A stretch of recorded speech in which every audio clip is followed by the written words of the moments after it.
Et soyez les bienvenus dans ce nouveau numéro du magazine Citoyen et sans jeu de mots au menu aujourd'hui, la restauration scolaire en Nouvelle-Calédonie. Pour en parler, nous recevons ce midi Marilyn D'Arcangelo. Bonjour. Bonjour. Vous êtes adjointe au maire de Païta en charge de la vie scolaire. Avec nous également Jean-Pierre Delrieux. Bonjour. Bonjour. Premier adjoint au maire de Nouméa en charge notamment de la vie éducative.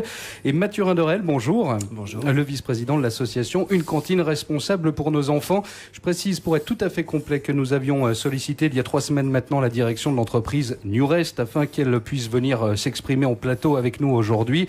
Nous avions reçu un accueil favorable de la direction, mais hier finalement Newrest a décliné l'invitation, ne souhaitant pas communiquer avant d'avoir pris connaissance de certaines analyses dont acte. Alors la restauration scolaire en Nouvelle-Calédonie qui fait l'objet, on le sait, de plusieurs polémiques depuis quelques mois avec diverses suspicions d'intoxication alimentaire dans les écoles à Païta ou encore à Nouméa.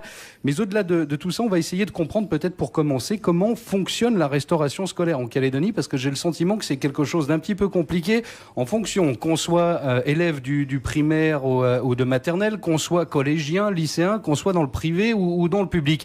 Jean-Pierre Delrieux, comment ça fonctionne tout ça ? Alors, c'est vrai que c'est très complexe. Alors, ça dépend d'abord des collectivités. Ça peut dépendre aussi du nombre d'élèves, du nombre de repas que l'on doit fournir, et ça dépend aussi des équipements des collectivités. Si je prends l'exemple d'un collège, un collège peut avoir une cuisine centrale. Donc les repas sont préparés dans la cuisine centrale et sont servis tout de suite aux élèves. Dans les communes de l'intérieur, par exemple, si vous allez en tribu, ça peut être les parents d'élèves qui fabriquent les repas et qui les servent. Là. Tout est variable. Après, sur Nouméa, sur les communes de l'Aglo, je vais parler pour ma collègue aussi, ce sont donc là des marchés que l'on passe, parce que nous n'avons pas de cuisine centrale, donc c'est un prestataire extérieur qui le fait. Dans le privé, ça peut être aussi, je sais que dans le privé, il y a une cuisine centrale qui est à Païta et qui sert des repas qui peuvent les servir jusqu'à Nouméa. Donc voilà, c'est vraiment variable d'une collectivité à une autre. Mathurin Dorel, c'est ce fonctionnement, quand vous avez créé l'association Une cantine responsable pour nos enfants, ça vous a paru compliqué et un peu flou tout ça, enfin, on a un peu du mal à savoir qui fait quoi et quand. Alors effectivement, le système est un petit peu complexe, comme l'a rappelé le premier adjoint au maire de la mairie de Nouméa. Chaque commune en fait est responsable de l'organisation de la restauration collective. Il faut pas oublier que c'est un service qui est offert par les communes, mais qui n'est pas obligatoire. Qui est proposé. Il est proposé aux parents. Exactement. Donc les communes en fait répondent à un besoin en fait des familles. Après voilà, donc nous on est plutôt satisfait de ce point de vue-là, parce que ça rend quand même de grands services aux gens qui peuvent aller travailler. Enfin bon, ça règle tout un tas de problèmes. Après nous, c'est pas sur ce terrain-là en fait que nos revendications portent, mais effectivement le système est assez complexe parce qu'il fait intervenir de nombreux acteurs.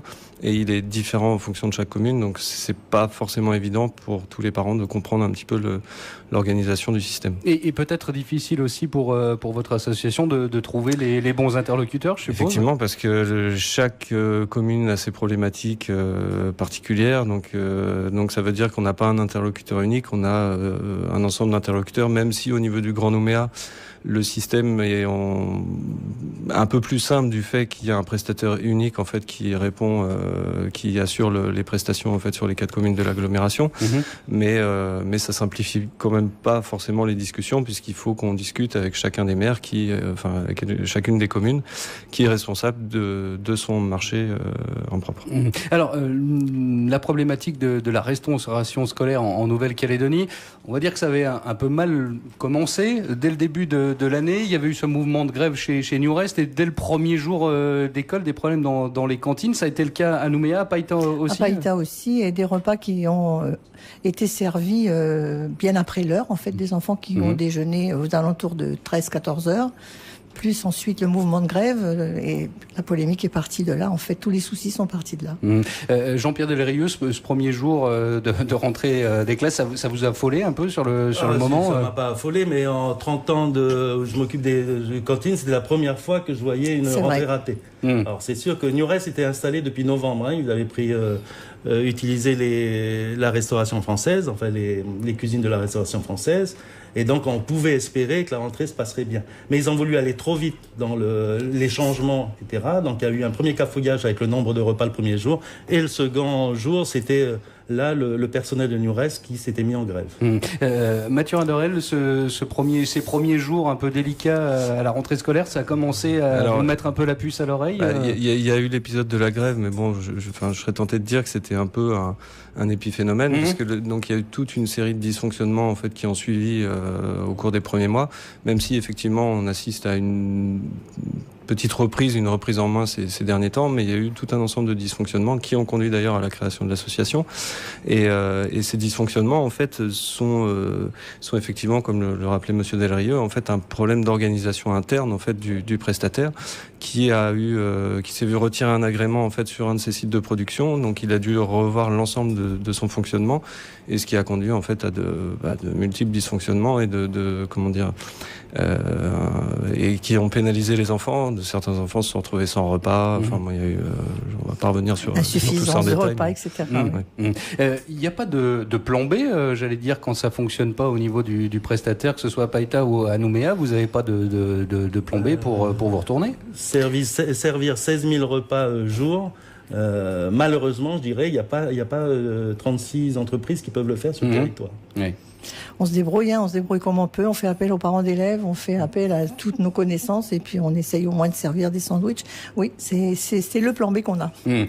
Alors, il y a eu cet épisode de cette rentrée un petit peu mouvementée, puis le 28 juin dernier, il y a l'affaire, pardonnez-moi, on va l'appeler l'affaire des carottes râpées. Alors ça, c'est chez vous que ça se passe. C'est à Païta, c'est chez vous que ça se passe, Marilyn D'Arcangelo. Qu'est-ce qui se passe ce jour-là? Qu'est-ce qu'elles avaient, ces fameuses carottes râpées dont on a parlé pendant des semaines en Vialet-Denis?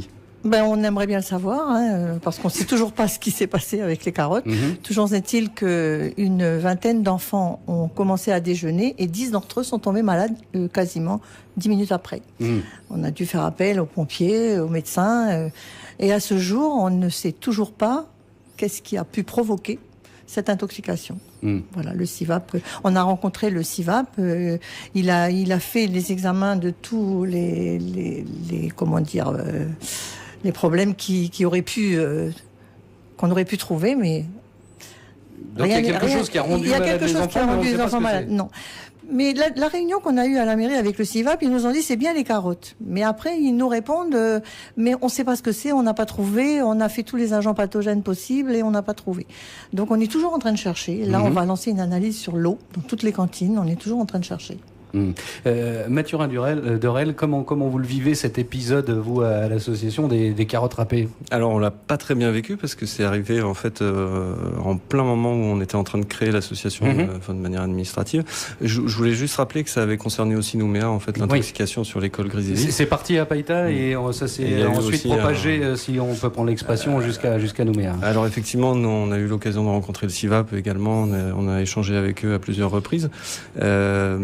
Alors sur les analyses en fait de pathogènes, puisque donc c'est ça qui a été analysé en premier lieu, effectivement, les analyses ont montré qu'il n'y avait pas de pathogènes. Donc les pathogènes classiques qu'on retrouve, E. coli et compagnie. Ils sont allés même bien au-delà dans leurs recherches. C'est ça. Et donc ils ont fait d'autres analyses et à l'occasion de ces analyses, en fait, ils se sont rendus compte qu'il y avait ce qu'on appelle des bactéries aérobies à 30 degrés, enfin 20 degrés, je crois.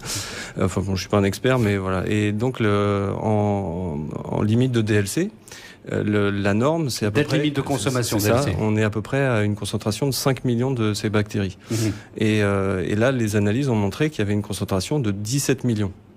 Donc on est largement au-dessus en fait d'un produit en date limite de consommation, c'est 3 fois la limite. Donc de ce point de vue-là, ça montre qu'il y a quand même un gros dysfonctionnement. Et notamment sur la fraîcheur en fait des aliments qui ont été servis aux enfants. Après, de là, est-ce que ça soit générateur d'une infection alimentaire, enfin d'une intoxication alimentaire, ça, nous, on n'est pas médecin, mais visiblement, il y a quelques analyses qui ont été faites en France et qui sont pas forcément conclusives, mais en tout cas qui interrogent sur la possibilité d'avoir des infections alimentaires en dehors des pathogènes classiques qu'on retrouve dans la plupart des infections alimentaires. Marilyn D'Arcangelo, comment ça s'est passé le jour de l'épisode carotte râpée à Païta? Qui déclenche entre guillemets l'alerte? Comment ça se passe quand il y a ce genre de problématique? Et bien là, le directeur de l'école était là ce jour-là. Donc dès que les premiers enfants ont montré des signes mal-être et de vomissements. On a appelé les pompiers. Notre chance, c'est d'avoir une brigade de pompiers à 5 minutes de l'école à peine. Donc, ils sont intervenus tout de suite avec leur médecin. Et on a aussi la chance d'avoir le centre médico-social juste à côté. Donc, on a pu tout de suite envoyer les enfants, appeler les parents et envoyer les enfants au centre médico-social. Voilà, toute l'organisation s'est vraiment mise en place très très très rapidement et les enfants ont été pris en charge tout de suite. Et plus largement, comment ça se passe? On l'a bien compris, sur les communes de l'agglo, c'est le même repas pour les enfants. Comment ça se passe? Vous prenez votre téléphone et vous appelez votre collègue Jean-Pierre Delrieux en lui disant attention, il y a les carottes râpées qui sont pas fraîches? Ah ben là, ça ne s'est pas du tout passé comme ça. En fait, on a reçu l'information, je crois, aux alentours de 10h40 à peu près. Après, il nous a envoyé un mail, mais bon, on n'était pas devant notre ordinateur à ce moment-là, forcément. Donc, le chef de service de la vie scolaire s'est précipité dans une école qui fait déjeuner ses enfants à 11h. Donc cela, on a pu empêcher qu'ils mangent les carottes. Par contre, l'autre école, en faisant vite aussi, on n'est pas arrivé à temps et il y en avait déjà qui avaient consommé un petit peu de carottes. Là, il n'en a pas fallu beaucoup pour qu'ils tombent malades. Mais voilà, c'est le téléphone. On n'a pas eu d'autre choix. Et le fait qu'il y ait 2 écoles, les enfants déjeunent à 11h30 et dans la commune, il y a 2 écoles qui sont en projet Innov-École, dont on parle beaucoup en ce moment. Et ces 2 écoles-là ont changé leurs horaires et déjeunent à 11h. Donc voilà, ce qui fait qu'on n'a pas eu le temps de les prévenir assez tôt. Jean-Pierre Delrieux, ensuite il y a eu donc des élèves d'une école de Nouméa qui ont également été touchés, mais un peu plus tard dans la journée, c'est ça? Oui, en fait le déclenchement s'est fait par le personnel de cantine qui déjeune avant les élèves. À Nouméa. Oui. Et donc l'apparence des carottes n'était pas celle qu'on peut attendre, et la consistance non plus. Donc c'est l'alerte qui a été donnée tout de suite à Newrest, qui en plus après a fait enlever ces carottes de partout. Quel est le processus, j'allais dire, dans une journée? Comment ça se passe? Vous disiez Newrest, ils font 16 000 repas par jour, mais ce chiffre, comment il est établi? En fonction des inscriptions dans les écoles? Comment ça se passe exactement? Alors pour ce qui concerne Nouméa, ils préparent les repas en fonction des effectifs de la veille et ils réajustent le lendemain si nécessaire le matin. Mais il y a toujours du surplus parce que justement il y a des températures par exemple qui sont prises à l'arrivée des denrées alimentaires, enfin sur Nouméa toujours, et si les températures ne sont pas conformes, le conteneur repart à restauration française, enfin je dis toujours restauration française, c'est Newrest. Et donc un nouveau conteneur est arrivé. Donc ils ont toujours un surplus de repas qu'ils conservent là-bas à la centrale de cuisine. Marine Marcangelo, c'est pareil chez vous à Païta? Non, en ce qui concerne Païta, nous avons 1810 enfants inscrits à la cantine et nous commandons 1810 repas tous les jours. Mathieu Rinderel, votre association s'est créée donc après le mouvement de grève en début d'année, l'épisode des carottes râpées. Pourquoi avoir créé cette association? Qu'est-ce que vous vouliez montrer et dire en fait à la création de cette association? L'idée de l'association, elle est relativement simple à résumer, c'est d'améliorer la qualité des repas. Quand je parle de qualité des repas, c'est pas de faire un bœuf bourguignon 3 étoiles gastronomiques à la cantine, on est bien d'accord, mais c'est d'améliorer la qualité des repas et l'environnement en fait dans lequel sont pris ces repas. Quand on parle de qualité des repas, en fait, on parle de qualité des aliments. On a des aliments de très mauvaise qualité qui sont utilisés et nous on s'interroge énormément sur la traçabilité en fait des produits. Donc, un certain nombre est importé, on ne sait pas ce qu'il y a dedans. Quand on interroge un petit peu les pouvoirs publics sur les additifs qui peuvent être utilisés en fait dans ces aliments, parce que là on parle de produits ultra transformés, donc c'est-à-dire que Newrest au sein de sa cuisine centrale en fait ne fait pas vraiment la cuisine, en fait elle transforme, donc elle assemble en fait des aliments et donc des aliments ultra transformés et donc issus de l'industrie et dans ces aliments en fait il y a tout un ensemble de produits qui sont utilisés, donc d'additifs et donc on s'interroge là-dessus et on a beaucoup de difficultés en fait à obtenir des réponses sur ce qui entre dans la composition des repas qui sont servis à nos enfants.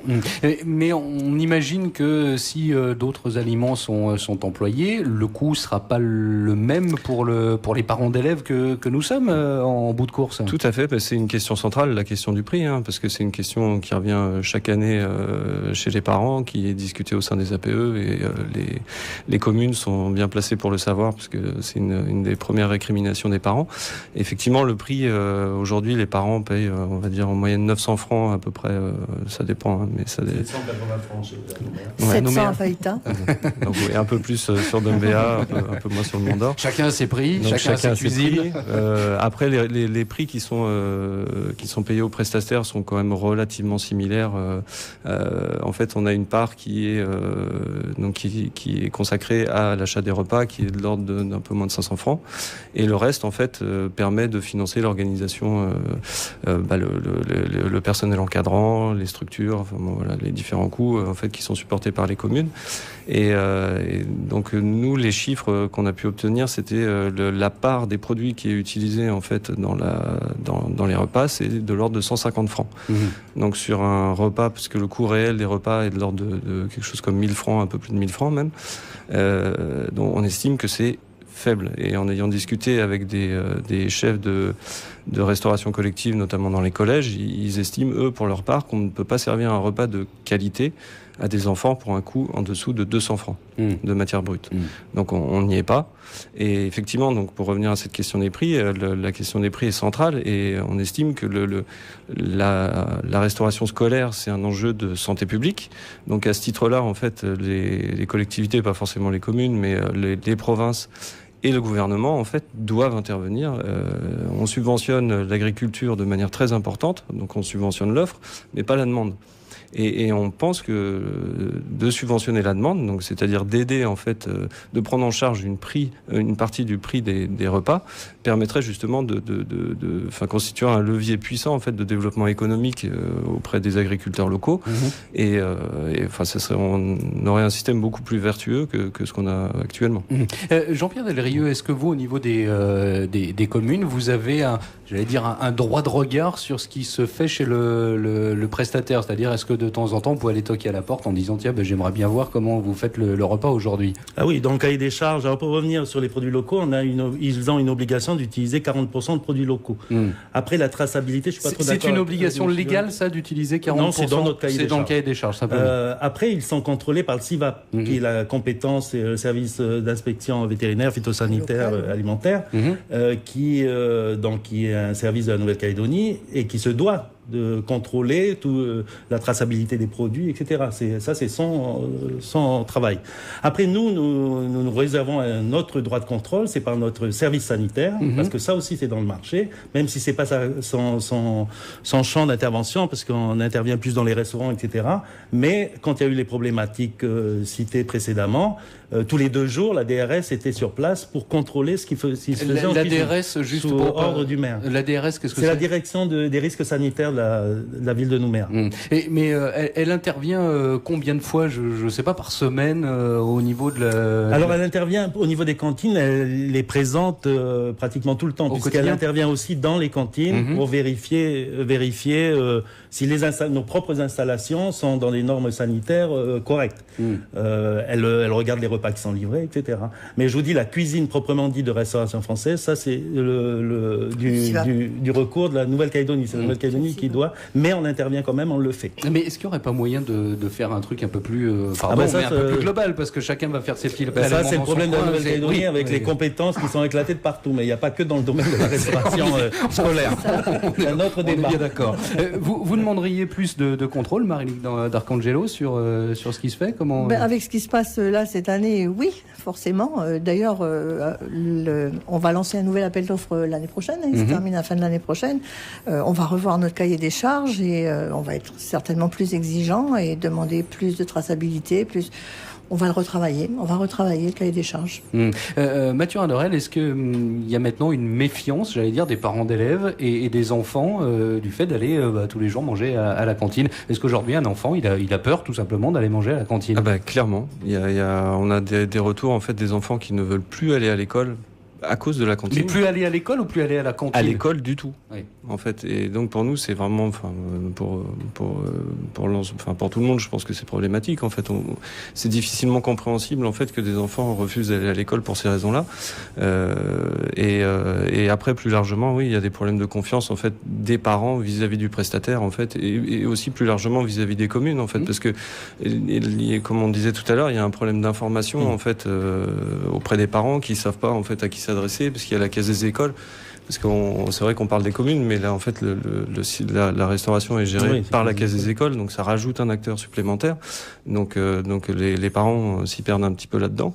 Et donc oui, effectivement, il y a un gros problème de confiance, donc qui s'est aggravé en fait avec le problème des carottes et puis avec les derniers problèmes sur l'école Griselli. Moi, je voudrais intervenir à ce niveau-là. On n'a pas remarqué, nous, d'enfants retirés de la cantine. On a craint un petit moment, mais pas du tout. Et dans un souci de transparence et de rassurer les parents, on a organisé une réunion avec SIVAP, DEPAS, New Rest et tous les présidents d'APE. On a rencontré également l'association. Et là, ce mois-ci, tous les jours, les présidents d'APE, chaque jour, vont aller déjeuner dans chaque école. À la fin du mois de septembre, on va faire un retour de tout ce qu'ils auront mangé, observé, etc. Puis on va de nouveau rencontrer New Rest au mois de septembre. On était resté sur cette solution quand on s'est vu la fois passée. Et j'espère que ça va rassurer les parents et que ça va apporter à New Rest un moyen d'améliorer les repas. Ce qui n'ira pas, quoi. Jean-Pierre Delrieux, il y a une baisse de fréquentation dans les cantines de Nouméa ou pas, franchement? Non, ça n'a pas été flagrant. Il y a peut-être eu 3-4 retraits, mais pas plus. On n'a pas eu. Nous non plus, on n'a pas eu de retrait. Mais on est dans la même démarche que Païta, c'est-à-dire que même avant l'épisode des carottes, nous avions organisé sur 3 semaines des déjeuners avec les présidents d'APE ou des responsables d'APE, en fait, pas uniquement les présidents, pour pouvoir justement communiquer davantage. Parce que je crois que le gros problème que l'on a, et c'est vraiment ça, je crois que c'est le point central, c'est le problème de communication. Nous n'avons pas suffisamment communiqué sur le fonctionnement de la cantine, sur la liaison froide, la liaison chaude, sur un certain nombre de choses, sur l'encadrement qui est fait, sur la formation du personnel, je pourrais en citer encore, la liste est très grande. Et donc, je crois que maintenant, il faut qu'on le fasse. Donc, on est dans cette démarche-là, et à chaque fois avec New Rest, parce que New Rest, c'est évidemment le point central, et il faut qu'il soit là aussi pour expliquer les choses. Après, c'est quand même un prestataire avec qui on peut bien communiquer quand même, parce que nous, la vie scolaire, il y a tous les jours quelqu'un qui va déjeuner dans une cantine de manière aléatoire, et si quelque chose ne va pas, c'est remonté tout de suite, et la communication passe bien quand même entre New Rest et la commune, il n'y a aucun souci là-dessus.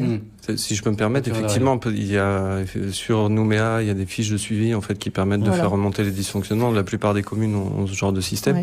Après, effectivement, il y a une communication entre New Rest et les communes, mais là où ça pêche, en fait, c'est la communication entre les communes et les parents. Je suis tout à fait d'accord. C'est pour ça qu'on met en place ce type d'organisation, pour que ce soit le plus transparent possible, que les parents soient informés, que les APE puissent informer les autres parents d'élèves. Et puis on verra bien, mais on travaille dans le même sens, de toute façon. On a évoqué tout à l'heure l'affaire des carottes râpées, c'était au mois de juin. Et puis il y a eu une autre affaire le 9 août, Jean-Pierre Delrieux, qui concerne l'école Griselli à Nouméa, avec des enfants qui ont eu des plaques urticantes, des vomissements. Où est-ce qu'on en est des analyses de ce qui s'est passé? Nous attendons les analyses complémentaires. Les premières analyses montrent qu'on peut exonérer encore New Rest de cette affaire. Je dis encore, moi je suis pas persuadé pour les carottes par contre, mais bon, là sur ce cas-là, oui. Maintenant on cherche ce qui a pu provoquer cela, en sachant qu'il y avait déjà eu un premier cas qui s'était passé en début d'année. Donc on a cherché jusqu'à analyser le revêtement sol, la colle, on regarde tous les arbres autour, etc. On a changé les produits de nettoyage de la cantine et de toute l'école. Enfin, il y a un certain nombre d'investigations qui sont faites, avec d'ailleurs la DAS et la DEPAS. Le médecin du centre médico-scolaire aussi est intervenu. Voilà, on cherche, mais je peux pas vous en dire plus parce qu'on n'a pas encore trouvé. mais il faut qu'on trouve. Ça vous inquiète de nouveau, ça, Mathurin Dorel, cet épisode de l'école alors là, du coup, c'est de la même manière, on a suivi cette affaire entre guillemets, et là, on est un peu interloqué, un peu comme la mairie de Nouméa, en fait, parce que visiblement, effectivement, d'après les premiers retours des médecins et des analyses, la restauration scolaire n'est pas en cause. Donc, mais par contre, ce qui est inquiétant, c'est qu'il y a déjà eu un cas l'année dernière, en fait, de même nature, c'est-à-dire des espèces d'allergies au niveau des coudes et des poignets. Donc, oui, on est inquiet, en fait, parce que c'est répétitif, c'est la deuxième fois en 2 ans. Mais de là, nous, après, on n'est pas forcément après New Rest en disant, en leur attribuant la responsabilité. Ça n'a pas l'air d'être le cas, mais oui, effectivement, on est assez inquiet pour les Alors là, je peux déplorer le rôle d'un média en particulier qui, le lendemain, a publié très largement dans ses colonnes. Et ça, il n'y a rien de pire aussi bien pour la société, mais aussi pour la restauration collective. Donc, je crois qu'il faut mettre un peu aussi de raison dans tout ça. Jean-Pierre Delrieux, Marilyn D'Arcangelo, vous comprenez l'inquiétude des parents d'élèves. Vous y êtes attentif au niveau des communes, des mairies? Moi complètement. Je suis moi-même parent et grand-parent, donc absolument. Non, on est exactement on travaille exactement dans le même sens qu'eux, tout à fait, bien sûr. Mais on a le même souci. Je crois qu'on est inquiet. Moi, ça m'inquiète ce qui s'est passé à Grisselli. Les carottes, j'étais dans une cantine parce que je déjeune 2 fois par semaine dans les cantines. Même à la retraite, j'y vais. Alors, vous voyez, bon. Et les carottes, vous les auriez mangées à la cantine ou pas Mais elles sont délicieuses en règle générale, les carottes dans la cantine. Sauf ce jour-là. Ce jour-là, j'ai vu l'apparence des carottes. C'est sûr que je ne les aurais pas mangées. Et heureusement que ça s'est déclenché comme ça. Et je suis moi-même une ancienne enseignante. Je vous promets que c'est Donc, franchement, c'est quelque chose, oui, qui nous interpelle et qui nous inquiète, oui. Mais la cantine est vraiment méconnue. Tout le monde, même le personnel pédagogique de l'école. J'ai eu l'occasion de rencontrer une équipe pédagogique. Et je me rends compte qu'ils ont aussi des fausses idées sur la cantine. Donc là aussi, il y a un travail de communication à faire. La communication, on a le sentiment un peu, Mathurin Dorel, que c'est un peu le nœud de la guerre dans cette affaire, qu'on ne se parle pas beaucoup. Alors c'est déjà compliqué de comprendre qui fait quoi et à quel moment, mais si en plus personne ne se parle, ça devient encore plus compliqué. Il y a un gros problème de coordination. C'est aussi pour ça que vous avez fait cette association ? Exactement. L'idée, c'était de fédérer un petit peu toutes les actions qui peuvent être faites autour de la cantine et les rendre un peu plus lisibles. Et, pour reparler un peu de la coordination, il y a énormément d'acteurs. Donc il y a le personnel enseignant, il y a le personnel de la caisse des écoles, et en fait il y a l'alimentation fait partie du programme scolaire. Donc, sauf qu'il n'y a pas en fait de lien entre ce que fait le personnel enseignant et ce qui se passe à la cantine. Et donc pour nous c'est problématique. Enfin, il y a un manque de sens et de cohérence en fait là-dedans. Et il faut que l'ensemble des partenaires en fait institutionnels se mettent autour de la table et réfléchissent sur ces questions-là. Il y a la province sud, le vice-rectorat, il y a les communes. Et il faut que tout le monde en fait prenne sa part de responsabilité et apporte un peu plus de cohérence là-dedans et de lisibilité pour les parents. Parce que on parle de problèmes de communication. Si on n'enlève pas un peu de complexité là-dedans, on n'arrivera à rien, quoi. Vous travaillez en lien avec les APE, les associations de parents d'élèves. Vous êtes, je dirais, en marge des APE, mais vous travaillez avec ? Tout à fait. On travaille avec eux. En fait, on est là pour les aider en fait dans leurs actions. On a mis en place un système de référents en fait au sein des écoles. Et donc ces référents en fait sont donc des parents d'élèves et ils sont là en fait pour faire un petit peu le lien entre les APE et l'association et les relayer un petit peu les demandes qu'ils pourraient nous faire au cas où on pourrait les soutenir et leur apporter notre aide. Mathurin Dorel, ce serait quoi la cantine idéale pour les enfants au vu de votre association ? La cantine idéale, c'est pas forcément le restaurant 3 étoiles. On est bien d'accord. La cantine idéale, en fait, c'est des enfants qui vont manger avec plaisir dans un cadre agréable. Encore une fois, on parle pas de choses exceptionnelles, mais dans un cadre agréable. Et donc ça passe par de la formation des personnels. Ils reçoivent de la formation aujourd'hui, les personnels de la caisse des écoles, mais on pense que ils en reçoivent peut-être pas suffisamment et ils sont aussi peut-être pas suffisamment valorisés en fait parce que c'est des personnels qui ont un travail qui est pas forcément facile tous les jours. Ils sont au contact d'enfants et bon, on sait que l'alimentation des enfants c'est pas toujours évident et donc on pense que la formation serait un moyen de les valoriser et donc on l'a vu d'ailleurs lors de l'épisode des carottes. S'il n'y avait pas eu ces personnels-là, il y aurait eu probablement beaucoup plus d'enfants en fait malades. Et leur rôle est vraiment central en fait sur la question, au-delà de la qualité des repas, qui est essentielle également, quoi. Alors vous le disiez, alimentation et enfants, c'est parfois un petit peu compliqué. Vous avez fait un sondage sur votre page Facebook et il y a une question qui m'a interpellé. Vous demandiez, notamment aux enfants, trouves-tu que les repas sont bons? Et on constate qu'il y a 43% des enfants qui répondent, qui trouvent que les repas sont pas bons. Alors c'est juste une vision de l'enfant et c'est un peu comme la sécurité. Il y a le sentiment d'insécurité et l'insécurité. Comment vous voyez les choses? C'est exactement ça en fait. Le bon et le pas bon, c'est quelque chose de très subjectif. Quelqu'un va trouver quelque chose de bon et une autre personne va trouver ça mauvais. C'était en fait pour illustrer ce problème en fait de perception des choses. Et la perception est quand même très importante puisque c'est la perception qui va faire que l'enfant derrière va manger ou ne va pas manger. Aujourd'hui, dans les cantines du Grand Nouméa et même d'ailleurs, il y a énormément d'enfants qui ne mangent que du pain et de l'eau.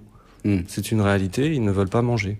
Après, est-ce que c'est une question d'éducation, des repas, d'éducation? Il y a tout un ensemble de problèmes. On rejette pas la faute sur un seul des facteurs, mais il y a un ensemble de facteurs en fait qui dysfonctionnent et qui aboutissent à cette situation qui n'est pas satisfaisante, on va dire. Jean-Pierre Delrieux, c'est quoi la cantine idéale?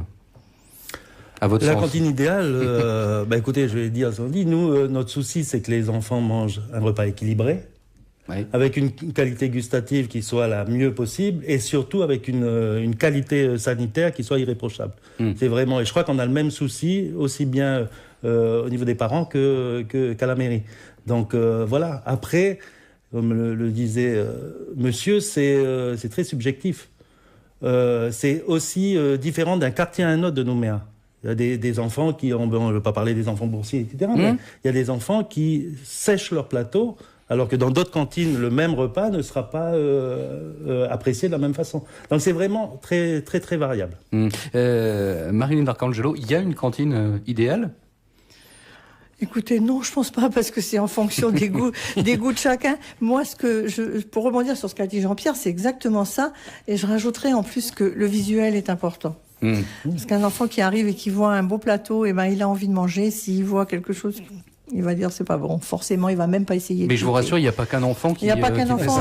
Oui, je suis d'accord avec vous, parce que j'ai déjeuné dans une cantine un jour où il y avait une purée où j'avais vraiment pas envie de manger, et pourtant elle était délicieuse. Mais voilà, fallait être adulte pour faire la différence. On parlait de communication tout à l'heure. On sait qu'il y a des réunions qui sont déroulées avec les communes, New Rest, votre association, les associations de parents d'élèves. Il faut continuer ces réunions. Ça va se poursuivre dans les semaines, dans les mois qui viennent, pour essayer peut-être d'améliorer les choses peut-être pour la rentrée prochaine. Alors, nous, on compte bien, continuer notre travail qu'on vient d'engager. On a été créé assez récemment. Parce que vous êtes une toute jeune association, finalement. C'est ça. Et la question des cantines, en fait, c'est, comme on l'a déjà dit, c'est une question complexe qu'on va pas régler, en fait, en claquant des doigts. On améliorera les choses. En tout cas, nous, on y croit, et c'est pour ça qu'on s'est engagé dans ce combat. Mais c'est quelque chose qui va prendre du temps. Il y a des choses de court terme qu'on peut améliorer. D'ailleurs, New Rest a repris les choses en main, entre guillemets, depuis 15 jours, 3 semaines, un mois. Et on a vu qu'il y a une amélioration assez sensible dans les plateaux. Après, il y a des problèmes beaucoup plus de fond, on va dire. Et nous, on estime d'ailleurs que le problème de fond, en fait, c'est la logique industrielle. Sur une question comme celle de la restauration scolaire, on peut pas, en fait, la logique industrielle de profit s'oppose, en fait, à celle de l'intérêt général des enfants. Et c'est pour ça qu'on travaille, en fait, on réfléchit à des alternatives. Et d'ailleurs, Madame le maire, en fait, en avait proposé une, parce qu'il me semble qu'elle avait avancé l'idée d'une cuisine centrale pour l'ensemble des communes de l'agglomération. Il y a pour certaines compétences comme les déchets, donc les communes ont délégué donc à des syndicats intercommunaux. On pourrait l'imaginer aussi pour la restauration scolaire. Après, il y a une défaillance dans la communication entre les communes, entre les partis politiques. Ça c'est une autre question. Mais je pense que sur cette question centrale qui est la restauration scolaire, les élus du Grand Nouméa pourrait essayer de trouver des terrains d'entente pour faire avancer le dossier. Il y a la restauration, il y a la cuisine centrale, mais il y a bien d'autres solutions alternatives au système actuel. Jean-Pierre Delrieux, ce sera une de mes dernières questions. Finalement, c'est cet épisode cette affaire des carottes râpées, est-ce que finalement ça n'a pas été un mal pour un bien? Est-ce que ça n'a pas permis d'éclairer quelque chose qui était peut-être sous-jacent depuis plusieurs années et que finalement on l'a mis un peu sur le devant de la scène et que finalement ça fait avancer les choses? Là, je pense que ça a déclenché quelque chose. Je crois que aujourd'hui, il y a des réunions chaque semaine avec NewRest, des réunions techniques, donc ça avance. Je vais pas parler de l'épisode de début d'année, etc., mais je crois qu'il y avait une gouvernance qui était problématique à NewRest. Le PDG de NewRest était là la semaine dernière, donc on l'a rencontré, etc. Donc il est très attentif à ce qui se passe en Nouvelle-Calédonie. Je crois que oui, tout mal, il faut en tirer les conséquences, et je crois que on les a tirées. Nous sommes très attentifs, aussi bien le maire que moi qui préside le comité de la Caisse des écoles.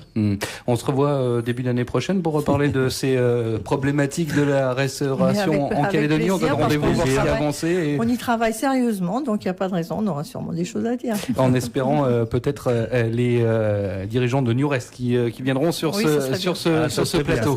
Merci en tout cas à tous les trois d'être venus dans ce citoyen qui a été consacré à la restauration scolaire en Calédonie. Marilyn D'Arcangelo, adjointe au maire de Païta en charge de la vie scolaire. Jean-Pierre Delrieux, premier adjoint au maire de Nouméa en charge notamment de la vie éducative, et Mathurin Dorel, vice-président de l'association Une cantine responsable pour nos enfants. Merci à tous les trois. Merci à vous.